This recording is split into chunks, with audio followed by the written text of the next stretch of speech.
મારું નામ બળદેવભાઈ લલ્લુદાસ પટેલ. હું અમદાવાદમાં દેવછાયા સોસાયટી બંગલા નંબર 17માં રહું છું, ઘાટલોડિયા, અમદાવાદ.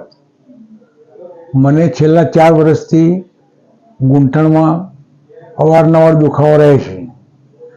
મેં ડૉક્ટર વિરલભાઈ સાહેબના ત્યાં અવારનવાર બતાવેલું છે અને એમને પછી મને છેલ્લે કહ્યું કે ભાઈ તમારે ઓપરેશનનું સ્ટેજ આવી ગયું છે, એટલે મેં મારા જમણા પગે ઓપરેશન કરાવ્યું છે. ઓપરેશન કરાવ્યા પછી તરત જ હું બીજા દિવસે ચાલી શકું છું, સીડી ચડ ઉતર કરી શકું છું. મને કોઈ પણ જાતની તકલીફ નથી. મને આ ઓપરેશનથી પુષ્કળ સંતોષ છે. અહીંયા મારુતિ ઓર્થો હોસ્પિટલમાં બધો જ સ્ટાફ કોઓપરેટિવ છે અને વિરલ સાહેબના આસિસ્ટન્ટ જે ડૉક્ટરો છે એ તો પુષ્કળ કોઓપરેટિવ છે અને બધું જ સાચું અને સારી સમજણ આપે છે અને જરા પણ તકલીફ ન પડે ભવિષ્યમાં એવી સમજણ આપે છે.